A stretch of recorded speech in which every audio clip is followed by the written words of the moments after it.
नमस्कार, नमस्ते बच्चा लोग। मैं हूं शैलेश वैद्य और आप लोगों का स्वागत है आज के इस सेशन नंबर 2 में, जहां पे अपन लोग मैकेनिकल इंजीनियरिंग को क्विकली रिकॉल कर रहे हैं। स्टार्ट किया अपन लोगों ने प्रोडक्शन से, कास्टिंग से। पिछले सेशन में अपन लोगों ने पैटर्न अलाउंस के बारे में बात करी थी।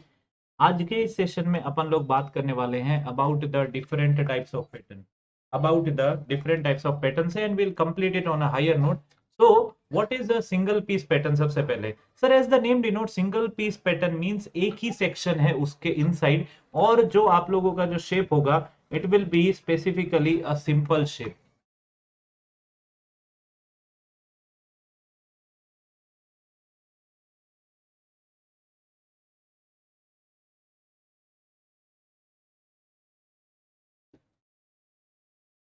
ओके, सो यहाँ पे आप लोग देख सकते हैं ये पैटर्न, आप लोगों को ये देखना है, this is a solid pattern. उसके लिए जनरली आप लोग यूज करते हो सिंगल पीस पैटर्न को, उसके लिए जनरली आप लोग यूज करते हो सिंगल पीस पैटर्न को। ये डायग्राम आप लोग देख सकते हो, ज्यादा चिंता करनी चाहिए। सिंपल फ्लैट पैटर्न के, सिंपल फ्लैट शेप ऑब्जेक्ट्स के लिए आप लोग सॉलिड पैटर्न्स या आप लोगों के सिंगल पीस पैटर्न को यूज करते हो। उसके बाद आता है बच्चा स्प्लिट पैटर्न। क्या हुआ? थोड़ा कॉम्प्लेक्सिटी बढ़ी।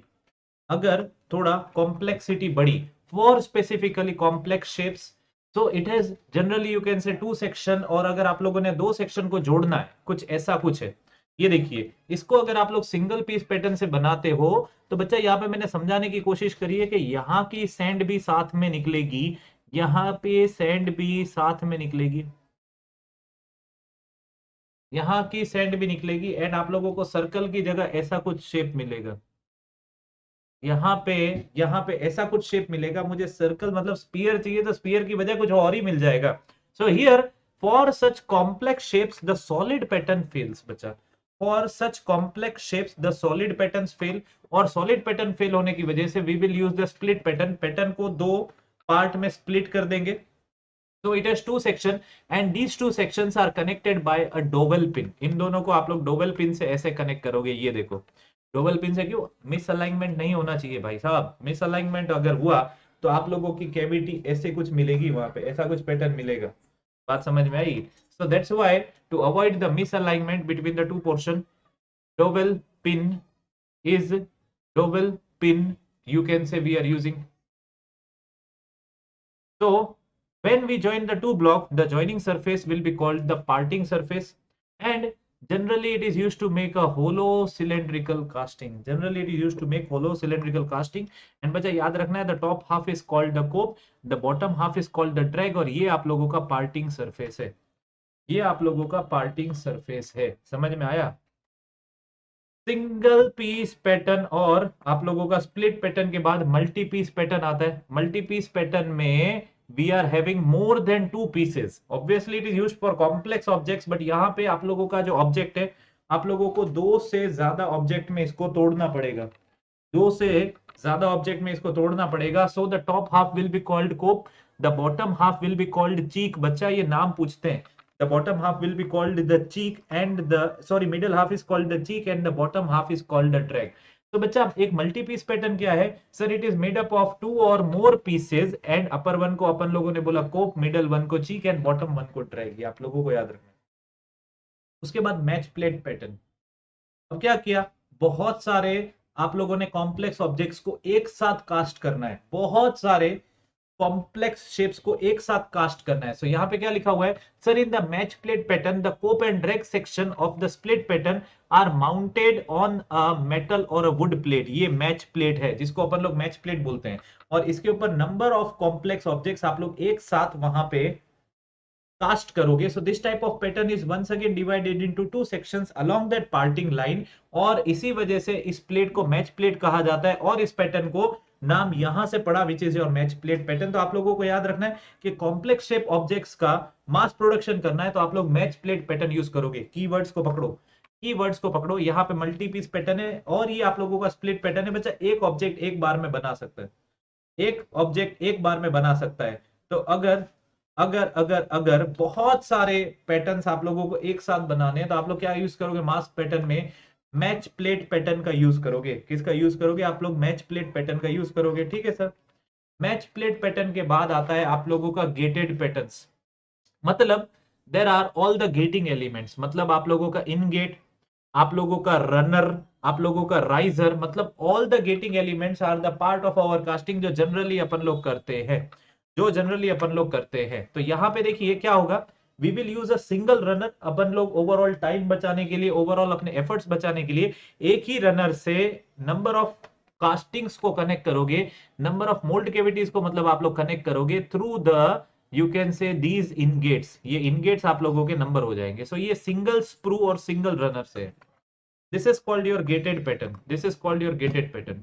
अब आता है सबसे important sweep pattern, that is sweep pattern. Sir sweep pattern क्या है? स्वीप पैटर्न समझाने के लिए मैं आप लोगों को कुछ ये समझाना चाहूंगा। ये डायग्राम देखो, यहाँ पे क्या हो रहा है बच्चा, what you will be having, you will be having a 2D pattern, and 2D pattern का यूज करके आप लोग बनाओगे 3D ऑब्जेक्ट की कास्टिंग। 2D पैटर्न का यूज करके आप लोग बनाओगे 3D ऑब्जेक्ट की कास्टिंग। कैसे करोगे सर? मान लीजिए this is your 2D pattern, ये 2D पैटर्न है, मतलब ये एक ट्राइंगल है, एंड यहाँ पे आप लोग जो सैंड यूज करोगे ना इसको लॉक करने के लिए, that sand will be called loam sand. नाम याद रखो, टाइप्स ऑफ सैंड में वापस पढ़ाऊंगा। That sand is called loam sand. बच्चा what is this loam sand? This loam sand is 50% of clay and 50% of silica. loom sand, soft sand which is 50% of clay and 50% of silica। And बच्चा लोग यहाँ पे आप लोग एक rotor connect करके रखोगे, एंड रोटर या मोटर के थ्रू या हैंडल के थ्रू इसको पूरा रोटेट करोगे, and it will be sweeping off the cavity. वो कैविटी को स्वीप करेगा, सैंड को स्वीप करके बाहर निकालेगा, and that's why it is called a sweep pattern. where a 2D pattern will be used to create a 3D object, ऐसा conical object बन जाएगा। where a 2D pattern will be used to create a 3D object। याद रखिए SVEEP pattern का, 2D pattern का use करके 3D object अपन लोग बना सकते हैं, 3D 3 डायमेंशनल मोल्ड कैविटी बना सकते हैं।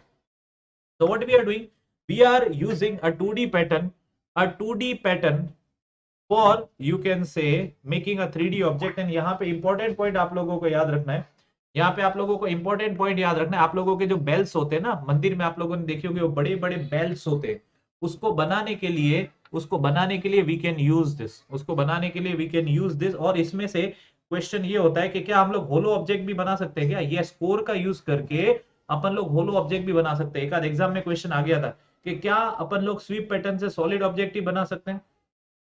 Sir, we can make the hollow objects also using a core. We can make a hollow objects also। And यहाँ पे कोर को सपोर्ट करने के लिए अपन लोग एक चीज यूज करेंगे, चैपलेट। अब सुनो मेरी बात को, यहाँ से क्वेश्चन आएगा। देखो मैं पढ़ाता हूँ तो मैं ओवरऑल कनेक्शन के साथ पढ़ाता हूँ, वरना नहीं पढ़ाता हूँ। मैं पहले से बोलता हूँ मेरा लेक्चर 1 से लेक्चर 60 सारा कनेक्टेड होगा। तो कंडीशन 1 की अगर मैं बात करूँ, तो यहाँ पे अगर मैं कंडीशन 1 के बारे में बात करूँ, तो कंडीशन 1 के आप लोगों को ये समझना है कि ये कोर ऐसे ही हैंगिंग है। अब इस कोर को सपोर्ट करने के लिए मुझे कुछ ना कुछ यूज करना पड़ेगा, तो इस कोर को सपोर्ट करने के लिए मैं यूज करूंगा चैपलेट्स। इस कोर को सपोर्ट करने के लिए मैं यूज करूंगा chaplets. Now what is the point, आप लोगों को एग्जाम में पूछेंगे what is the material of chaplet. आप लोगों को एग्जामिनेशन में पूछेंगे what is the material of chaplets, what is the material of chaplets. तो आप लोग बोलोगे sir the material of chaplets is same as the material which we are using for casting. क्या बोलोगे सर? चैपलेट का material वही material है जिसकी अपन लोग कास्टिंग कर रहे हैं। चैपलेट का मटेरियल वही मटेरियल है जिसकी अपन लोग कास्टिंग कर रहे हैं, जिसकी अपन लोग कास्टिंग कर रहे हैं। सो यहाँ पे क्या हुआ बच्चा, अगर अपन लोगों ने चैपलेट यहाँ पे यूज करे तो as you are pouring the metal, मैंने आप लोगों को पिछले लेक्चर में बताया था that pouring temperature is higher than the melting temperature but less than the boiling temperature. pouring temperature is higher than the melting temperature but less than the boiling temperature। so at a temperature higher than melting temperature, जैसे आप लोग पोर करोगे, जैसे आप लोग liquid molten metal को pour करोगे, ये चैपलेट्स क्या हो जाएंगी, ये चैपलेट्स पिघल जाएंगी, and they will make a homogeneous cast upon solidification. Homogeneous cast solidification पे बनाएंगे, होमोजीनियस होमोजीनियस कास्ट बनाएंगे। बात समझ में आई? They will make a homogeneous cast upon solidification. तो chaplets material is always same as that of the cast material। chaplet material is the same as that of the cast material। chaplet material is same as that of the cast material। क्या ये याद रहेगा? chaplet material is same as that of the cast material। तो एक बार theory भी पढ़ ले जल्दी से. Sir sweep pattern is design for the half shape of the casting product. It is consisting of mould cavity, rotating spindle and sweep pattern. It edges its edges are contour. Contour मतलब आप लोगों के कोई भी shape आप देख सकते हो, मतलब आप लोगों का जो फाइनल ऑब्जेक्ट का शेप होगा वो इसके एजेस जैसा होगा. मतलब ये कंटूर का फाइनल ऑब्जेक्ट का जो शेप होगा वो इन एजेस जैसा होगा. And its corresponding to the outer shape and size of the casting. Its corresponding to the outer shape and the size of the casting. ये समझ में आया? It is corresponding to the outer shape and size of the casting.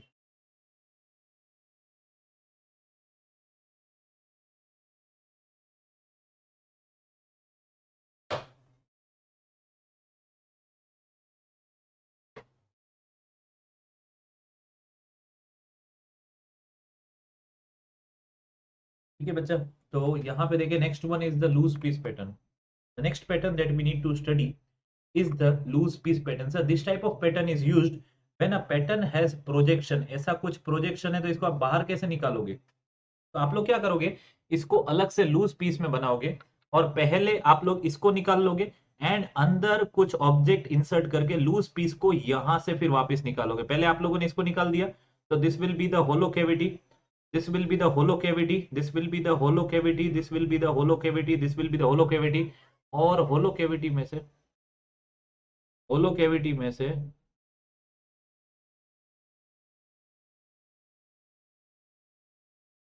And ये ऐसे आप लोग निकाल लोगे.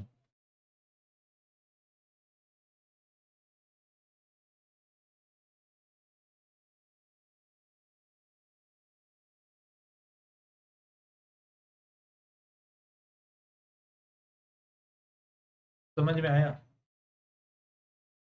समझ में आया? सो लूज पीस को ऐसे निकाल लोगे क्योंकि ऑब्जेक्ट नहीं निकाला तो फिर ये इतनी सेंड निकल जाएगी. So you have to make such projections in loose pieces. एक है प्रोजेक्शंस, ये जो है वो लूज पीस में आप लोगों को बनाने ही पड़ेंगे.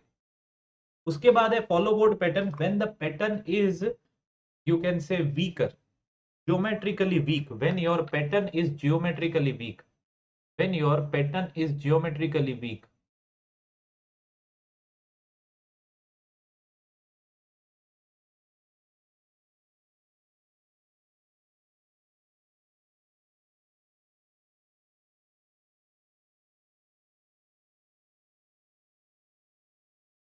तो बच्चा यहां पे ये देखिए, अगर आपके सैंड का प्रेशर आएगा इसके ऊपर तो हो सकता है ये डैमेज हो जाए, मतलब इसकी कैविटी डैमेज हो जाए, पैटर्न भी, कैविटी तो बाद की बात है, पैटर्न भी डैमेज हो जाए. तो what we are doing, we are using a supporting follow board, wooden board हो सकता है, and we are supporting this shape. तो this is called the follow board pattern, जहां पे we are supporting a geometrically weak pattern. We are supporting a geometrically weak pattern, क्योंकि उनको जैसे आप लोगों का सेंड का प्रेशर आएगा तो वो हो सकता है डिफॉर्म हो जाए और उनको अपने को डिफॉर्म होने से रोकना है. इज दिस क्लियर बच्चे? उसके बाद देखिए शेल पैटर्न. अच्छा शेल पैटर्न में आप लोगों को स्लस कास्टिंग में पढ़ाऊंगा. स्लस कास्टिंग, कास्टिंग प्रोसेसेस भी तो पढ़नी है आप लोगों को. जाओगे कहा, दूसरा लेक्चर है आज का अपना, फिर थर्ड लेक्चर भी आएगा. And then is the next one is segmental pattern. बच्चा सेगमेंटल पैटर्न क्या होता है? When we are making a big symmetrical object, बड़ा ऑब्जेक्ट है जो आप लोग उसको नंबर ऑफ पीसेस, मतलब 4 पीसेस में 6 पीसेस में डिवाइड कर सकते हो. 4 में डिवाइड करते हैं तो आप लोग क्या करोगे, उसका 1/4 ऑफ पार्ट बनाओगे एंड उसको रिकास्ट करके 4 बार उनको एक साथ असेंबल कर दोगे. ओके, 1/4 पार्ट बनाया, फिर 1/4 बनाया, फिर 1/4 बनाया, फिर 1/4 बनाया और फिर चारों को साथ में रख के असेंबल कर दिया, because the part is very big. So it is used when we need to cast a large circular ring shape of product. Thus the final product is completed on few repeated steps using this pattern. First we mold it in one place, rotate किया, दूसरा करा, rotate किया, तीसरा करा, rotate किया, चौथा करा, and we get the pattern. And that's why when the pattern is made in number of segments, तो उसको कहा जाता है सेगमेंटल पैटर्न. क्या कहा जाता है उसको? उसको कहा जाता है सेगमेंटल पैटर्न. क्या कहा जाता है? थोड़ा जोर से बोलेंगे, सेगमेंटल पैटर्न. आजू बाजू लगना चाहिए, पढ़ाई कर रहे हैं ना. Next one, now with this we are completed with the pattern. सारे पैटर्न मैंने आप लोगों को पढ़ा दिए. कोई बोलेगा सर आपने स्केलेटन पैटर्न नहीं करवाया. स्केलेटन पैटर्न आगे होने वाला है, don't worry about it. Okay, so now let's start with the term which is core. अब क्वेश्चन आने बनेंगे, क्वेश्चंस आने बनेंगे यहां से. तो कोर क्या है sir? Core is a device which is used in the casting and moulding process to produce internal cavities and re entrance angle, मतलब कुछ ऐसे एंगल्स 180 डिग्री से बड़े हैं, आप लोगों को कुछ कैविटीज बनानी है उसके लिए यूज करते हैं। तो core is normally a disposable item that is destroyed to get out of the piece. Generally core क्या होती है? It is made up of sand only. Sand को अपन ने लिया, उसको शेप दिया कोर का, फिर उसको बेक किया और उसको वहां पे इंसर्ट किया, तो पैटर्न में से निकालते समय उसको तोड़ के निकाला जाता है। सो इसी वजह से कोर को डिस्पोजेबल आइटम कहा जाता है। तो core is made up of to portion sir, एक है body of the core and second one is एक ऐसा एक्सटेंशन जहां पे अपन लोग कोर को लोकेट एंड सपोर्ट करेंगे which is called core print. Locate and support करेंगे which is called core print. Locate and support करेंगे which is called core print. तो ये देखिए, ये कुछ कोर बॉक्स है जिसके अंदर ये आप लोगों को सिलेंड्रिकल कोर बनानी है। तो यहाँ पे कोर बनती किससे है बच्चा? आप लोग मोल्डिंग सैंड लोगे और मोल्डिंग सैंड में कुछ एडिटिव्स यूज करोगे। The work of the additives is to increase the binding strength, I am very sorry, the work of the additives is to increase the binding strength बढ़ाना है। तो आप लोग क्या करोगे? अब बाइंडिंग स्ट्रेंथ यहाँ पे कैसे बता सकते हैं कि अपन लोगों ने सैंड को हाथ में लिया और ऐसे शेप बनाया, लड्डू बनाया, और खोलने पे अगर वो गिर जाती है तो उसकी बाइंडिंग स्ट्रेंथ बहुत कम है और आप लोगों को उसमें एडिटिव्स यूज करने पड़ेंगे। बट अगर आप लोगों ने ऐसे लड्डू बनाया और ऐसे खोला, वो लड्डू वैसा का वैसा ही रहे, तो binding strength is good, the molecules are having good binding strength. तो यहाँ पे आप लोग एडिटिव्स यूज करते हो which are imparting the role of binder. उसमें यूज होते हैं linseed oil, dextrin and molasses. तीनों नाम याद रखने हैं बच्चा। The core is a combination of molding sand plus the additives who are having the role of the binder, and binders में आप लोग यूज करोगे linseed oil, dextrine and molasses। linseed oil, dextrine and molasses। तो यहाँ पे ये देखिए, अब कोर जब है उसके आजू बाजू तो लिक्विड मोल्टन मेटल आ जाएगा, वो तैर रहा है। कोर जो है लिक्विड मोल्टन मेटल में तैर रहा है, अब उसको तैराना भी तो पड़ेगा ना, डुबा थोड़ी सकते। तैराना है ना अपने को, एज एन इंजीनियर अपने को डूबना नहीं आता है, तैरना आता है। जिसको ये कंसेप्ट समझ में आया ना, who they will learn this concept more beautifully. मुझे डूबना तो नहीं है, तो थोड़ी देर के लिए मैं घुमाऊंगा क्योंकि ये लिखा हुआ फिर नहीं दिखेगा, तो मैं गुम हो गया हूं अब। यहाँ पे आप लोग देख सकते हो। सो दिस इज अ डायग्राम, एक न्यूमेरिकल बनता है यहाँ से बच्चा। दिस इज द डायग्राम, ये आप लोगों की कोर है and which is you can से inside the given you can से casting and it is surrounded by liquid molten metal. तो होता क्या है बच्चा? जनरली आप लोगों की दो कोर्स होती है, एक होता है हॉरिजॉन्टल कोर एंड एक होता है वर्टिकल कोर। बट अपने को जब बात करनी है तो अपने को यहाँ पे हॉरिजॉन्टल कोर की ही बात करनी है। ये बात आप लोग दिमाग में बिठा लीजिए, अपन लोगों को हॉरिजॉन्टल कोर की बात करनी है, कोई आप लोगों को वर्टिकल का इस लेवल पे नहीं पूछेगा, ये मेरी गारंटी है। सो यहाँ पे क्या होता है बच्चा?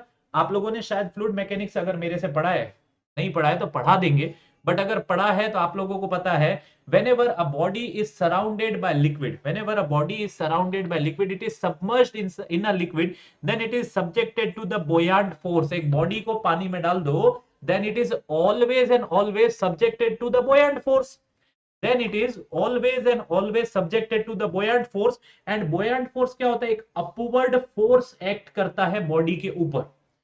buoyant force क्या होता है sir? This is an upward force which is acting on to the body.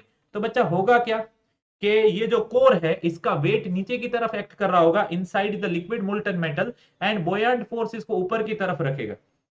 buoyant force ऊपर की तरफ एक्ट कर रहा होगा, तो अपन दोनों को बैलेंस करना है at the equilibrium. At the equilibrium आप लोगों के ये दोनों बैलेंस हो जाएंगे। तो बैलेंस करना क्या होगा? ऐसा देखा गया है that whenever it is surrounded by liquid molten metal, एक नेट अपवर्ड फोर्स एक्ट कर रहा होता है।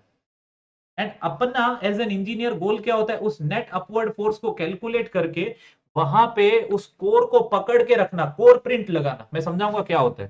तो आप लोग ये तो समझे that when the core is surrounded by liquid molten metal. देखो, एक रिवीजन सेशन में मैं सारी चीजें नहीं पढ़ाऊंगा, ये 2 घंटे का लेक्चर है, मैं खाली आप लोगों को 2 घंटे इसके बारे में ही चीजें बताता हूं। तो यहाँ पे मैं क्विकली रिकॉल करूंगा, अगर आप लोगों ने पढ़ा हुआ है चीजों को तो अच्छे से आएगा, अगर नहीं पढ़ा है तो फिर थोड़ा कंफ्यूजन रहेगा, बट कोई नहीं, जितना मैं बताता जा रहा हूं उतने समझते जाओ। Obviously that will be enough for your examination. Obviously that will be enough for your examination. तो बच्चा हो क्या रहा है? The core is subjected to the buoyant force acting in the vertically upward direction and weight acting in the vertically downward direction. Okay sir, तो net upward force क्या होगा बच्चा? The net upward force will be, बच्चा the net upward force will be, the net upward force will be the buoyant force minus the weight, the buoyant force minus the weight, the buoyant force minus the weight, the buoyant force minus the weight। अब sir ये buoyant force कहां से निकाले? अब ये buoyant force कहां से निकाले? तो buoyant force के लिए आप लोगों को एक फॉर्मूला याद रखना है। buoyant force के लिए आप लोगों के लिए एक फॉर्मूला याद रखना है, that always remember the buoyant force is given by,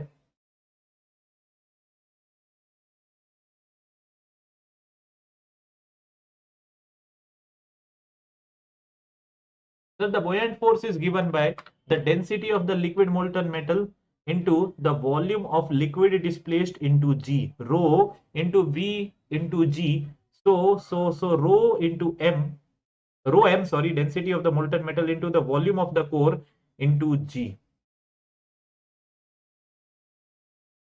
is this clear? ये समझ में आया? एंड वेट क्या होता है? Weight is obviously m into G, that is the rho of casting, ये density of the, sorry rho of core है, sorry, so this is the density of the core material into the volume of core into जी।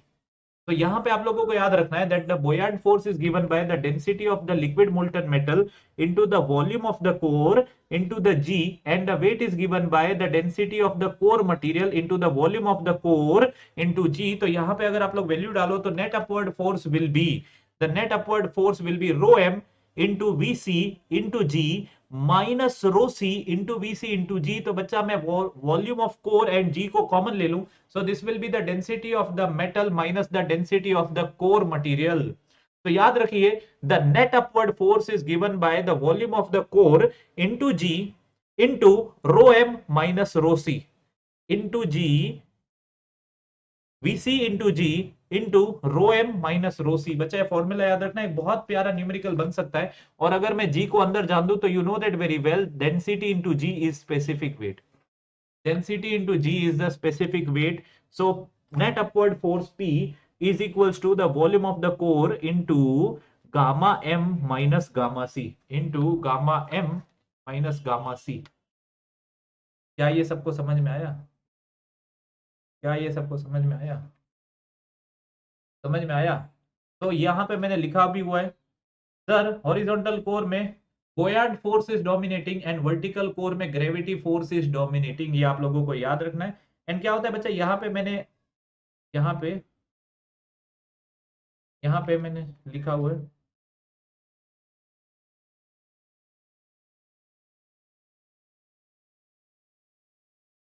यहाँ पे मैंने एक line लिखी हुई है that pressure the net upward sorry force should be less than or equals to 3.5 times the area of the core, surface area of the core।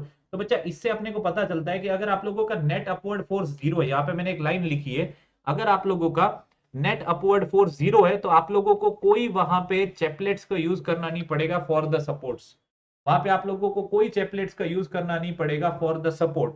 But अगर आप लोगों का net upward force greater than zero आ रहा है तो वहां पे आप लोगों को चैपलेट्स ऐड करना पड़ेगा, कोर प्रिंट को और स्ट्रॉन्ग बनाना पड़ेगा, कोर प्रिंट को और स्ट्रॉन्ग बनाना पड़ेगा टू सपोर्ट द कोर। बस इतनी सी बात है। ओके बच्चा, सो चैपलेट की कहानी मैंने आप लोगों को बता दी। They support the core like this, ये देखो the chaplet support the core like this. ये डायग्राम थोड़ा दिमाग में बिठा लीजिए तो इजी रहेगा, ये डायग्राम थोड़ा दिमाग में बिठा लीजिए तो थोड़ा इजी रहेगा। This is clear? हम वापस हमारी जगह पे आ जाए। क्या ये समझ में आया सबको? I hope this is clear. उसके बाद सर, उसके बाद कोर क्या है? Sir it is a sand shape that is inserted into the mould to produce the internal features of casting such as holes और पैसेजेस फॉर वाटर कूलिंग। कोई कोई casting में जरूरत पड़ सकती है। सर कोर प्रिंट क्या है? Sir it is a region which is added to the pattern core और the mould which is used to locate and support the core. It is used to locate and support the core,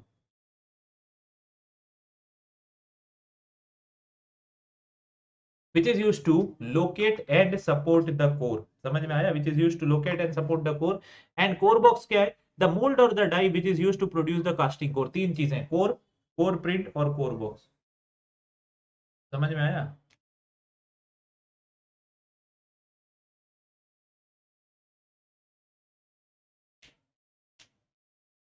समझ में आया? यहाँ तक आगे बढ़े। Functions of core, function of core क्या है sir? The cores are used to form the internal cavities, the core are used to form a part of green sand mold. The core are also sometimes used to strengthen the mold, and cores are also used sometimes as a part of our gating system. Sometimes they are the part of our gating system also. समझ में आया?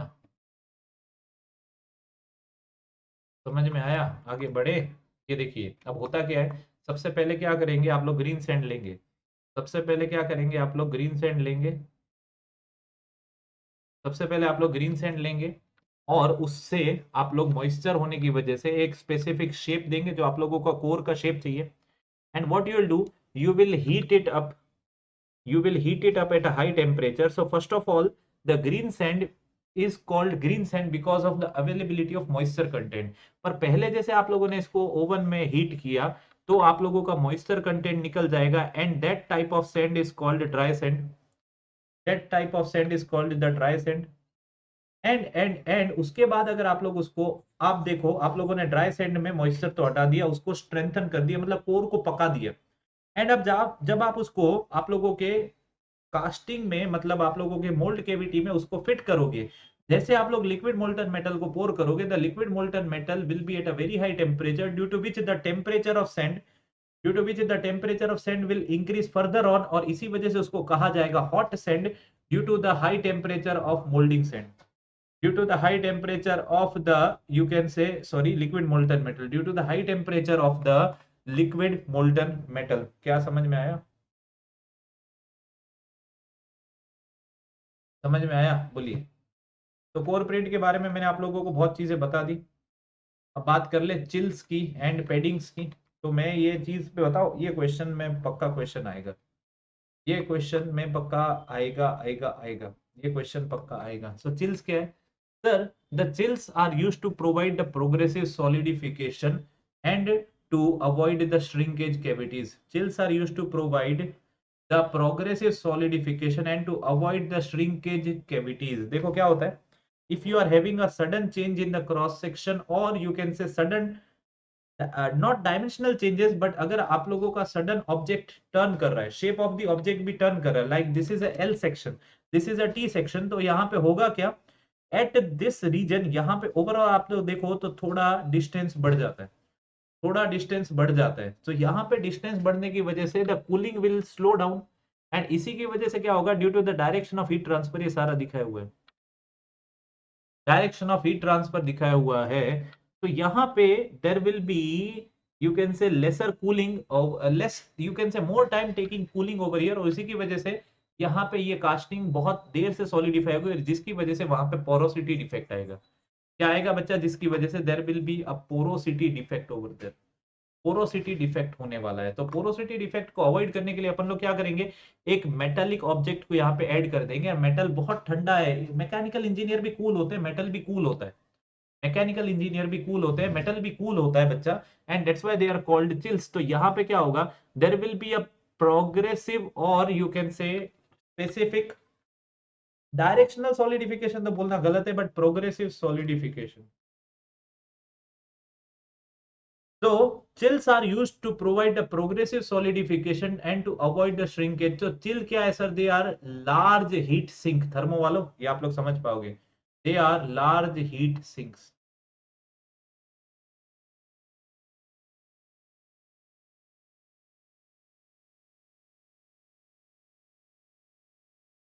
Chills are large heat sinks. वो heat को absorb करेंगे। A chill is used to promote the solidification in a specific portion of the metal. Normally the metal in the mold cools at a certain rate relative to the thickness, and यहाँ पे जैसे मैंने बताया आप लोगों को, ये thickness बढ़ गई, यहाँ पे थिकनेस बढ़ गई। So when the geometry of the moulding cavity prevents the directional solidification, तो डायरेक्शनल सॉलिडिफिकेशन को स्ट्रेटेजिकली प्रोवाइड करते हैं, प्रिवेंट्स द डायरेक्शनल सॉलिडिफिकेशन। सो उस सॉलिडिफिकेशन को चिल्स जो है स्ट्रेटेजिकली प्रमोट करते हैं। समझ में आया? These are the two examples, and chills can be external and chills can be internal also. आप लोग चिल्स एक्सटर्नल भी ऐड कर सकते हो और इंटरनल चिल्स को भी ऐड कर सकते हो। अब पैडिंग क्या है? बच्चा अगर आप लोगों का cross section from very thick to very thin change हो रहा है, तो वहां पे भी आप लोगों का सॉलिडिफिकेशन की वजह से प्रॉब्लम आएगा, एंड आप लोगों का जो थिनर पोर्शन है वो प्रॉपरली सॉलिडिफाई नहीं होगा और वहां पे भी कास्टिंग डिफेक्ट आएंगे. So two thick portion of the castings have been provided with the risers. Obviously यहाँ पे risers आपने provide करे हुए होंगे.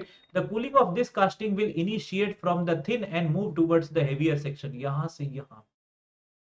So for production of the sound casting, the temperature gradient should be such that no part of the casting remains without metal during the solidification. सुनो मेरी बात को. सर कूलिंग कहां से कहां हो रहा है? कूलिंग हो रहा है थिन सेक्शन से हेवियर सेक्शन की तरफ. कूलिंग हो रहा है थिन सेक्शन से हेवियर सेक्शन की तरफ. ओके. अब आप लोगों की साउंड कास्टिंग ये बोलती है कि ऐसा नहीं है कि एक रीजन पहले सॉलिडिफाई हो गया, एक रीजन बाद में सॉलिडिफाई हुआ. तो होगा क्या, ये वाला जो रीजन है कुछ हद तक ये पहले सॉलिडिफाई हो जाएगा, इसका surface compare to this heavier casting, इसका surface. So for this case the thinner section should be tapered. यहाँ पे कोई आप लोग एक्सटर्नल पार्ट यूज नहीं करोगे, बट थिनर सेक्शन जो होंगे वो ऐसे टेपर्ड होंगे. So for this the thinner section should be tapered towards the heavier section to provide the progressive solidification, to change the progressive solidification to directional solidification. MCQ में मार खाते. तो padding क्या प्रोवाइड करता है? Directional solidification. और chills provide करता है प्रोग्रेसिव सॉलिडिफिकेशन. देख लो. So this tapering of thinner section towards the thicker is known as padding. However, this will require extra material. आप लोगों के कास्टिंग में एक्स्ट्रा मटेरियल होगा.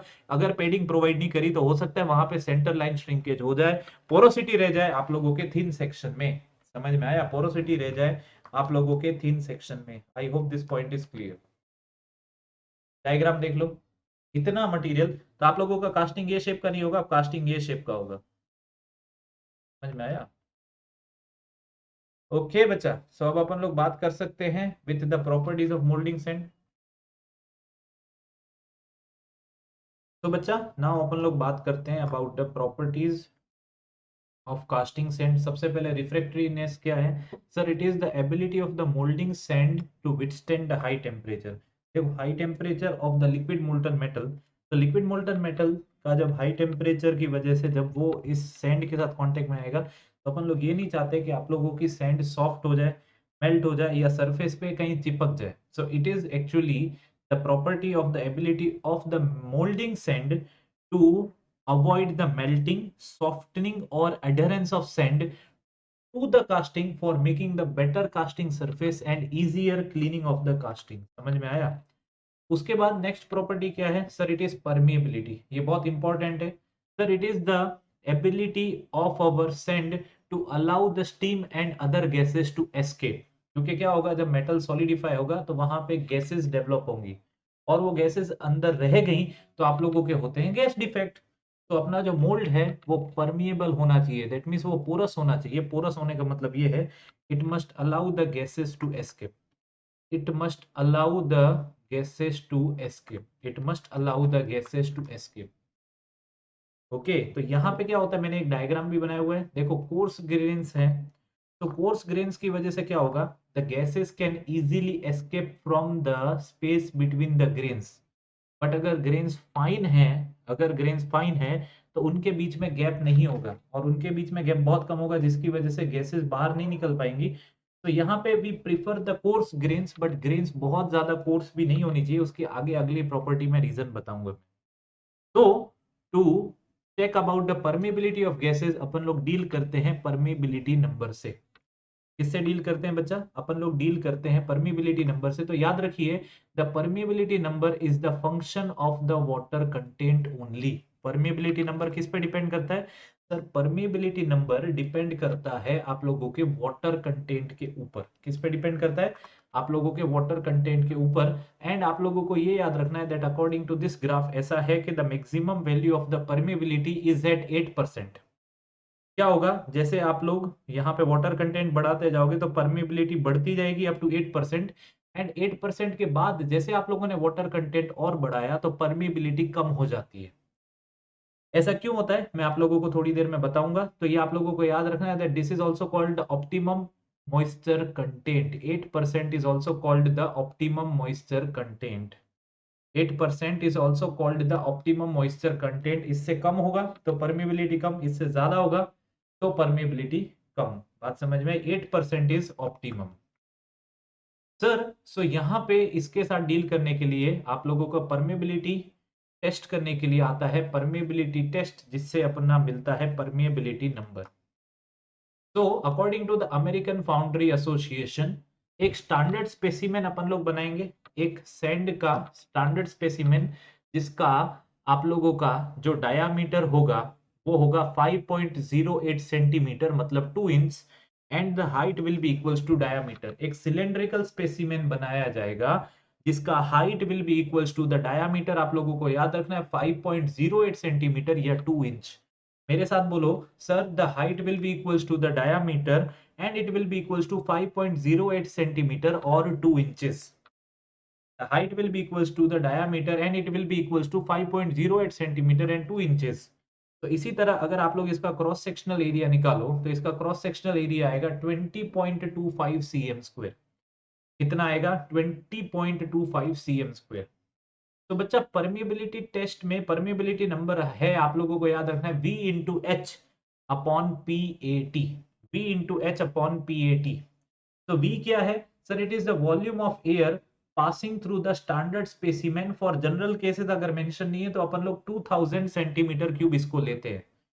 The volume of air which is passing through the standard specimen. Sir h is the height of specimen, जो कि आप लोगों को सेंटीमीटर में लेना है। यहाँ पे यूनिट में ध्यान रखिए, ऐसा यूनिट में नहीं लेना है। Sir pressure difference P is the pressure difference, the pressure difference at the top and the bottom of the standard specimen given in gram per cm square. Pressure difference किस में दिया हुआ है sir? It is given in gram per cm square.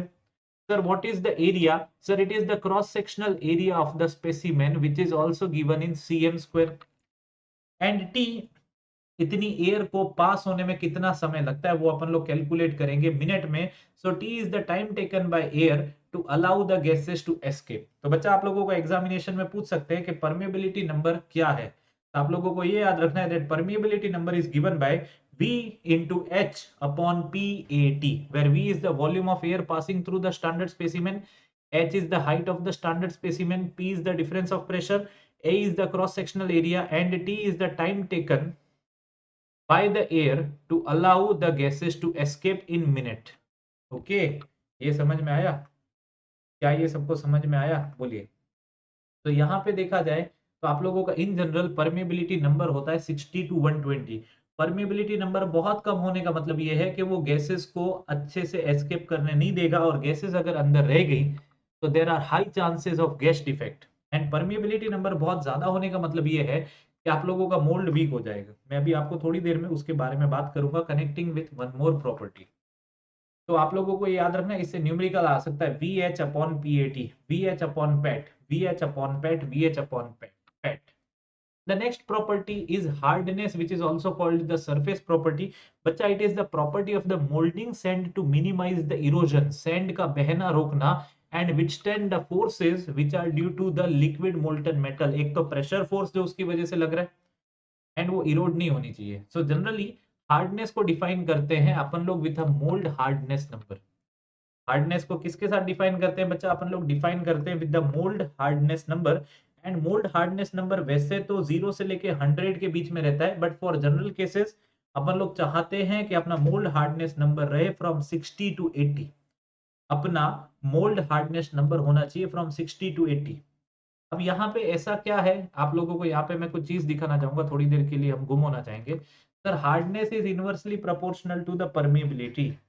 मतलब अगर permeability hardness is sorry inversely proportional to the permeability number. मतलब अगर permeability number ज्यादा तो हार्डनेस कम, और अगर हार्डनेस ज्यादा तो परमिएबिलिटी नंबर कम। दोनों का रिलेशन इनवर्स है।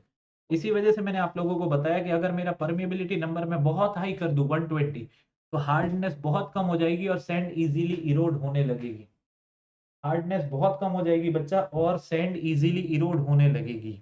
तो यहाँ पे the mould hardness number greater than 80 अगर अपन लोग कर दे, that means the permeability is very very less, और वहां पे गैस डिफेक्ट्स की संभावना बढ़ जाएगी। बट अगर mould hardness number is less than 60, तो अपना मोल्ड वीक हो जाएगा, वो खुद भी गिर सकता है, उसके इरोजन के चांसेस है, वो स्ट्रक्चरली वीक हो जाएगा to withstand the given forces. इस वजह से आप लोगों का मोल्ड हार्डनेस नंबर जनरली 60 से 80 के बीच में होना चाहिए। जनरली कितना से कितने के बीच में होना चाहिए सर? 60 से 80 के बीच में होना चाहिए। क्या ये याद रहेगा? ओके, जितना मैं बता रहा हूं उससे कम नहीं, उससे कुछ ज्यादा नहीं। The next property is flowability of the sand. क्या होता है कि sand should flow and reach all the corners of your you can say given casting pattern. तो sand should pack well and flow under the load. ऊपर से जब आप लोग रेमिंग फोर्स अप्लाई करोगे तो सैंड हर कॉर्नर में पहुंच जानी चाहिए। The sands of low flowability में result into non uniform hardness and soft mould की वजह से क्या होगा वहां पे, जैसे आप लोग लिक्विड मोल्टन मेटल को पोर करोगे तो वो एनलार्ज हो जाएगा, या आप लोगों का इरोजन होने की वजह से कास्टिंग सरफेस रफ हो जाएगा। तो याद रखिए soft moulds result in enlargement of the casting और roughness of the casting surfaces. Enlargement of the casting और roughness of the casting surfaces. Enlargement of the casting और roughness of the casting surfaces. Is this clear? उसके बाद आता है आप लोगों का thermal stability. Sir heat from the casting causes the rapid expansion of the sand at the mould metal interface. जो high temperature पे जब आप लोगों का लिक्विड मोल्टन मेटल इसके कांटेक्ट में आएगा, हाई टेम्परेचर पे जब लिक्विड मोल्टन मेटल सैंड के कांटेक्ट में आएगा तो हो सकता है कि आप लोगों की सैंड एक्सपांड हो। द मोल्ड सरफेस में क्रैक, में बकल और में फ्लेक ऑफ। फ्लेक ऑफ मतलब उसकी छोटी छोटे टुकड़े नीचे गिर जाना। Unless the moulding sand is relatively stable under the rapid heating. तो ये थर्मली स्टेबल भी होनी चाहिए, ये थर्मली स्टेबल भी होनी चाहिए। क्या ये बात सबको समझ में आई? ये थर्मली स्टेबल भी होना बहुत बहुत बहुत ज्यादा जरूरी है। तो यहां पे देखिए द थर्मल कंडक्टिविटी, अपने मोल्डिंग सैंड की थर्मल कंडक्टिविटी हाई होनी चाहिए, तभी तो हीट अच्छे से अंदर से बाहर की तरफ ट्रैवल कर सकेगी, तभी तो हीट अच्छे से अंदर से बाहर की तरफ ट्रैवल कर सकेगी। And thermal expansion should be low, क्योंकि अपन लोग ये नहीं चाहते कि अपन लोगों की मोल्डिंग सैंड एक्सपांड हो जाए। So the thermal conductivity should be high and the thermal expansion should be low. The thermal conductivity should be high and the thermal expansion should be low. Okay ये हो गई thermal stability की बात। फिर आती है कोलैप्सिबिलिटी की बात। अब होता क्या है कोलैप्सिबिलिटी में बच्चा, यहाँ पे क्या होता है, मान लीजिए ये आप लोगों का यू कैन से मोल्ड केविटी है। अब आप लोगों ने इसमें जैसे लिक्विड मोल्टन मेटल डाला तो इट विल यू कैन से be in direct contact with the sand. और सैंड को क्या होता है कि लिक्विड मोल्टन मेटल से प्यार हो जाता है। सैंड को लिक्विड मोल्टन मेटल से प्यार हो जाता है, देयर इज अ बॉन्डिंग। अब वहां पे क्या होगा, as the metal will contract, metal shrink होगा तो सैंड उसको छोड़ेगी नहीं। ओके, सैंड बोलेगी तेरा पीछा ना मैं छोड़ूंगी। ओके, तेरा पीछा ना मैं छोड़ूंगी, तो उसकी वजह से क्या होता है, मेटल का पीछा नहीं छोड़ रहे तो मेटल रोने लगता है। And then comes a surface defect which is called hot tears, क्योंकि वो वहां पे स्ट्रेसेस, अनइवन स्ट्रेसेस डेवलप होने की वजह से होता है। बिकॉज मेटल्स की चाहत है कॉन्ट्रैक्ट होना और सैंड बोल रहा है कि हम तेरी चाहत पूरी नहीं होने देंगे। मेटल की चाहत है कॉन्ट्रैक्ट होना और सैंड बोल रहे हैं कि हम आपको कॉन्ट्रैक्ट होने नहीं देंगे। तो जब चाहत पूरी नहीं होती तब स्ट्रेस डेवलप होते हैं। तो collapsibility is the property of molding sand to allow the contraction of the liquid molten metal with ease। मतलब प्यार नहीं करना है। मतलब कोलैप्सिबिलिटी का मतलब यह है कि सैंड को बोला गया है कि प्यार नहीं करना है। सैंड को बोला गया है कि प्यार नहीं करना है किसके साथ, लिक्विड मोल्टन मेटल के साथ। सैंड को बोला गया है कि प्यार नहीं करना लिक्विड मोल्टन मेटल के साथ। बात समझ में आई? बात समझ में आई? बात समझ में आई? क्या ये समझ में आई सबको? तो यहाँ पे क्या होता है sir, the moulding sand should have collapsibility so that during the contraction of the solidified casting it does not provide any resistance which may result in the cracks in the casting. And beside these specific properties, the molding material should be cheap, reusable and should have good thermal conductivity। क्योंकि अगर चाहत पूरी नहीं होने दी तो खून के आंसू तो नहीं आएंगे पर मेटल के आंसू आएंगे, गरम गरम आंसू आएंगे, that are called hot tears। गरम गरम आंसू आएंगे, that are called hot tears. इसको अवॉइड करना भी मैं बताऊंगा। उसके बाद है the property of cohesiveness and adhesiveness. So cohesiveness is the property of sand due to which the sand grains stick to each other during ramming. एक दूसरे से सिमिलर मॉलिक्यूल्स के बीच में जो फोर्स ऑफ अट्रैक्शन है उसको कहा जाता है कोहेसिवनेस। तो अपन लोग तो चाहते हैं कि कोहेसिवनेस ज्यादा हो, अपन लोग तो चाहते हैं कि कोहेसिवनेस ज्यादा हो, क्योंकि कोहेसिवनेस जितनी ज्यादा उतना आप लोगों का strength of the moulding sand ज्यादा। Okay sir, and what is adhesiveness? Sir it is the, you can say, property of force of attraction between the dissimilar molecules. मतलब यहाँ पे अपन लोग अडेसिवनेस चाहते हैं कि मोल्टन मेटल के साथ तो नहीं हो, पर आप लोगों के मोल्ड फ्लास्क के साथ हो। मोल्टन मेटल के साथ तो नहीं हो, पर आप लोगों के मोल्ड फ्लास्क के साथ तो हो, कि adhesiveness is the force of attraction between the dissimilar metal. तो मोल्टन मेटल के साथ तो नहीं हो, पर मोल्ड फ्लास्क के साथ हो। क्या ये बात सबको समझ में आई? मोल्ड फ्लास्क के साथ। ये बच्चा, उसके बाद क्या है आप लोगों का ग्रीन सैंड क्या होता है? तो आप लोगों को ये याद रखना है that green sand is generally 70 to 85% of sand, 10 to 20% of clay and 6 to 8% of water. ये सैंड ऐसी होती है कि आप लोग इजीली इसको शेप दे सकते हो, इसको वर्क करके कोई भी रिक्वायर्ड शेप दे सकते हो। तो जनरली अपन लोग क्या करते हैं, जो सैंड मॉइस्चर कंटेंट के साथ होती है 6 to 8% of moisture and 10 to 20% of clay and 70 to 85% of sand, which is used for actually giving the required sized medium size mold के लिए यूज होंगे, for giving the required size to the cavity but of medium size only। क्योंकि अगर आप लोगों के casting का size बड़ा है, अगर आप लोगों के कास्टिंग का साइज बड़ा है, तो हो सकता है कि ये इतना फोर्स विथस्टैंड ना कर सके और खुद ही गिर जाए। ये कोलैप्सिबिलिटी अलग है। ये कोलैप्सिबिलिटी मतलब खुद ही कोलैप्स हो जाना, ये कोलैप्सिबिलिटी मतलब खुद ही गिर जाना। अब तो हम गिर गए, बोलते ना मैं तो गिर गई भाई साहब, तब वही केस है। समझ में आया? So green sand is used for, यहाँ पे मैंने लिखा भी हुआ है, for medium sized moulds which are not very complex, but shape देना इजी होता है। उसके बाद आती है ड्राई सैंड, जिसको अपन लोगों ने ओवन या बेक कर दिया है। तो इसकी वजह से क्या हो गया, मॉइस्चर कम होने की वजह से स्ट्रेंथ बढ़ गई, and that's why it can be used for larger shapes of casting, and that's why it can be used for large shapes of the casting, and that's why it can be used for large shape of the casting। ये आप लोगों को याद रखना है। फिर मैंने आप लोगों को बताया था लूम सैंड, स्वीप पैटर्न में 50% क्ले एंड 50% सिलिका, ऐसा ही कुछ था क्या है? ऐसा ही कुछ था क्या? देख लो, ये रहा 50% क्ले एंड 50% सिलिका। देख लिया, 50% clay and 50% silica. So it is used for making sweep pattern. This sand is used for looms and molds for making very heavy casting, usually with the help of sweep or skeleton pattern, usually with the sweep or skeleton patterns। ये आप लोगों को याद रखना है। उसके बाद क्या है, पार्टिंग सैंड। बच्चा, अपन लोग क्या करते हैं कि अपन लोग चाहते हैं that at this parting surface, ये दोनों सरफेस एक दूसरे के साथ कांटेक्ट में नहीं आ रहे, क्योंकि अगर ये दोनों सरफेस एक दूसरे के साथ कांटेक्ट में आ गए, बॉन्डिंग हो गई, तो at the time of removing the pattern बहुत डिफिकल्ट हो जाएगा। At the time of removing the metal बहुत डिफिकल्ट हो जाएगा। So this sand is used during the making of the mold so that the green sand does not stick to the pattern, वो pattern से भी stick नहीं करेगी। And दूसरी बात, कोप एंड ड्रैग पार्ट एक दूसरे से अलग हो सकते हैं easily without any damage to the mould. तो अपन लोग क्या करते हैं, fine grained dry silica sand, sea sand या बर्न्ट सैंड वहां पे कुछ पार्टिंग कंपाउंड्स के साथ ऐड कर देते हैं। और पार्टिंग कंपाउंड आप लोगों को याद रखने, कभी कभी ये पूछ लेते हैं, charcoal, ground bone, limestone and groundnut shells, talc मतलब पाउडर एंड कैल्शियम फॉस्फेट। ये आप लोगों को नाम चारकोल और लाइमस्टोन तो बहुत इंपॉर्टेंट है, याद रखना।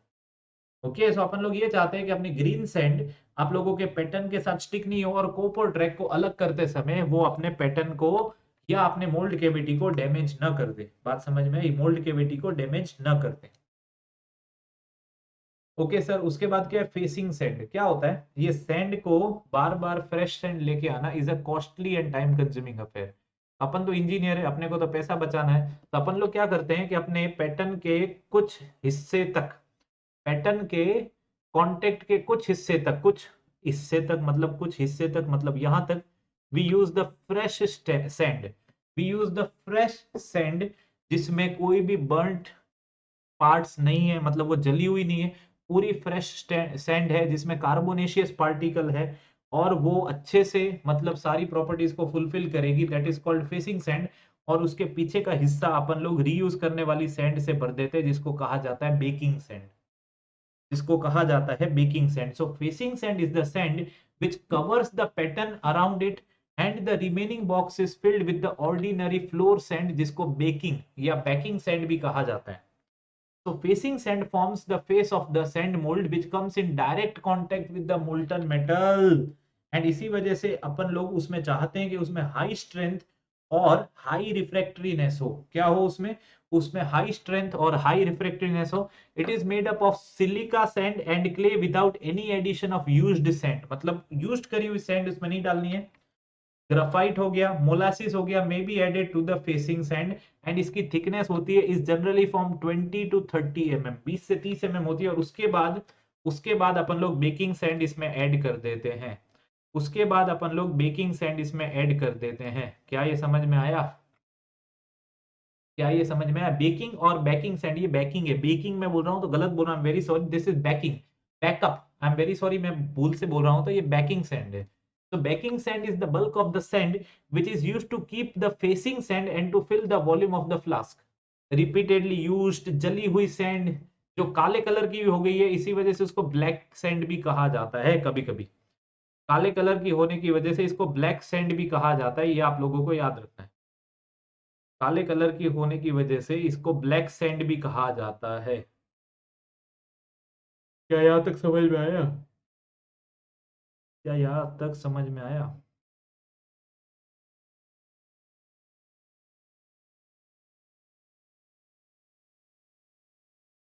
ओके, उसके बाद क्या है? Core sand. कोर सैंड मैंने जैसे आप लोगों को बताया था, it consist of some additives like linseed oil, resin, light mineral oils with some binders which is used for making the core. And binders क्यों यूज करने पड़ेंगे? क्योंकि अपना कोर एलिमेंट्स एक दूसरे के साथ अच्छे से बाइंड कर रहे हो, इसी वजह से। उसके बाद व्हाट इज मोल्ड वॉश? अभी मैंने आप लोगों को बताया था कोलैप्सिबिलिटी के बारे में। अभी मैंने आप लोगों को बताया था कोलैप्सिबिलिटी के बारे में कि अगर अपन लोगों ने लिक्विड मोल्टन मेटल को अच्छे से कॉन्ट्रैक्ट नहीं होने दिया, अगर अपन लोगों ने लिक्विड मोल्टन मेटल को अच्छे से कॉन्ट्रैक्ट नहीं होने दिया, तो वहां पे क्या होगा? सरफेस पे डिफेक्ट क्रिएट होंगे due to the uneven stress condition that are called hot tears, that are called hot tears. तो हॉट टीयर्स को अवॉइड करने के लिए, हॉट टीयर्स को अवॉइड करने के लिए अपन लोग क्या करते हैं? एक पेस्ट बनाते हैं which is a mixture of coal powder, wood flour, sea flour and sea coal and other carbonaceous material, और उसको अल्कोहल या वाटर के साथ ऐड करके यहाँ पे आप लोगों के मोल्डिंग सैंड के सरफेस पे अप्लाई करते हैं। सो जैसे मेटल जब सॉलिडिफाई हो रहा होता है, तो जैसे ही वो high temperature liquid molten metal के कांटेक्ट में आते हैं, तो कार्बोनेशियस पार्टिकल तुरंत गैस में कन्वर्ट हो जाते हैं। और गैस में कन्वर्ट होने की वजह से यहाँ पे सैंड और आप लोगों के लिक्विड मोल्टन मेटल का डायरेक्ट कांटेक्ट होता ही नहीं है। और जब तक लिक्विड मोल्टन मेटल ठंडा होता है, तो गैसेस तो वैसे ही रेजिस्टेंस प्रोवाइड नहीं करेंगी, गैसेस तो वैसे भी रेजिस्टेंस प्रोवाइड नहीं करेंगी, gases will not provide the resistance. आप लोगों को याद रखना है, to the contraction, to the contraction. और इसी वजह से आप लोगों का लिक्विड मोल्टन मेटल अच्छे से कॉन्ट्रैक्ट हो जाएगा, इसी वजह से आप लोगों का लिक्विड मोल्टन मेटल अच्छे से कॉन्ट्रैक्ट हो जाएगा। और कोई problem like surface defects, hot tears उसमें नहीं आने वाले, कोई भी हॉट टीयर्स या ऐसे डिफेक्ट उसमें नहीं आने वाले। Is this clear? And now this is the diagram. क्या एलिमेंट्स है आप लोगों के? Pouring basin, strainer, sprue, sprue base well, फिर ये आप लोगों का क्या है? Splash core, runner, skim bob, in gate, mould cavity and riser. Is this clear? देख लीजिए एक बार इस डायग्राम को अच्छे से देख लीजिए, एक बार इस डायग्राम को अच्छे से देख लीजिए। सो बच्चा, गेटिंग एलिमेंट की बात करूं तो मैंने आप लोगों को सारी पढ़ के बता दी। तो सबसे पहले है डिजाइन ऑफ स्प्रू। तो स्प्रू का शेप कैसे होता है, तो आप लोगों को याद रखना है, अगर मैं कंटिन्यूटी इक्वेशन को अप्लाई करूं, अगर मैं कंटिन्यूटी इक्वेशन को अप्लाई करूं, अगर मैं कंटिन्यूटी इक्वेशन को अप्लाई करूं, तो क्या होगा? यहाँ पे एक रिलेशन बनेगा that Q is equals to A1V1 is equals to A2V2 is equals to A3V3। And यहाँ पे क्या होगा? Velocity at this point at the in gate will be very very high as compare to V2। the velocity at this point will be very very high as compared to this point. This is the height of pouring basin, this is the height of sprue and this is the total height. तो बच्चा यहाँ पे क्या हो जाएगा, A2 upon A3 will be equals to root of 2GHT upon root of 2GHC, क्योंकि A2 upon A3 will be equals to V3 upon V2. तो ये हो क्या जाएगा, 2G कट गया, A2 upon A3 रूट हटाया तो स्क्वायर हो गया. Sir, HT upon HC is equals to A2 upon A3 the whole square. HT upon HC, that is the total height upon the height of the pouring basin, देख लो, is equals to A2 upon A3 the whole square, and बच्चा y is equals to x square. This is the equation of parabola. This is the equation of parabola. And आप लोगों का जो sprue है वो ऐसा होना चाहिए. तो अगर आप लोगों को एग्जामिनेशन में पूछे तो आप लोगों को ये बोलना है that the shape of sprue should be a parabola. The surface of the sprue should be designed as a parabola, but parabola को मैन्युफैक्चर करना बहुत डिफिकल्ट है एंड इसी वजह से अपन लोग टेपर बना देते हैं उसको, यहाँ पे ऐसे लाइंस को कनेक्ट करके टेपर बना देते हैं. तो theoretically it should be parabola, but parabola being very difficult to manufacture, we are generally using the tapered section. We are generally using the tapered section. उसके बाद स्ट्रेनर आया, इम्प्योरिटीज को अंदर जाने के रोकने की वजह से हाई पोरोसिटी का होना चाहिए. ये चीजें मैं आप लोगों को बता चुका हूं. तो आप लोगों को इतना याद रखना है that strainer is made by ceramic material with higher porosity. Strainer is made up by ceramic material having higher porosity. Sir air aspiration effect, अभी मैंने आप लोगों को जो स्क्रू डिजाइन बताई ना उसी में एयर आ जाती है अंदर. तो अपन लोगों ने जो स्क्रू डिजाइन किया प्रॉपरली उसी की वजह से एयर एस्पिरेशन इफेक्ट मिनिमम हो जाएगा. जो स्क्रू डिजाइन यूज करी, due to this our air aspiration effect will be minimum. So the equation, वो जो equation थी, implies that if the air aspiration is to be avoided then the down sprue must have the parabolic section between the given 2 points. In practice however the sections are joined by the straight line and इसी वजह से construction easy हो जाता है और अपने को और ज्यादा benefit मिलता है, सोने पे सुहागा. Is this clear? फिर आता है गेटिंग रेशियो. बच्चा बहुत बार तो एग्जाम में गेटिंग रेशियो पूछ लेते हैं. Sir, the ratio of area of the sprue to the area of the runner to the area of ingate is known as the gating ratio. The ratio of area of the sprue to the area of the runner to the area of ingate is known as the gating ratio. It is known as the gating ratio. ये आप लोगों को याद रखना है. Area of the sprue to the area of the runner to the area of gate is known as the gating ratio. तो बच्चा यहाँ से अब अपन लोग डिजाइन किया पैरामीटर्स अगली क्लास में पढ़ेंगे. आप लोगों को इस वीडियो को जरूर लाइक करना है और शेयर करना है अपने दोस्तों के साथ, क्योंकि इसके बाहर कुछ नहीं वाला सेशन है ये. इसके बाहर कुछ नहीं वाला सेशन है ये. ओके, तो ये मैं आप लोगों को चीज धमाकेदार तरीके से जल्दी से यहाँ से बता दूंगा अगले आने वाले सेशन में. तो चलिए then, don't forget to like the video and subscribe this channel for such important videos regularly. Thank you.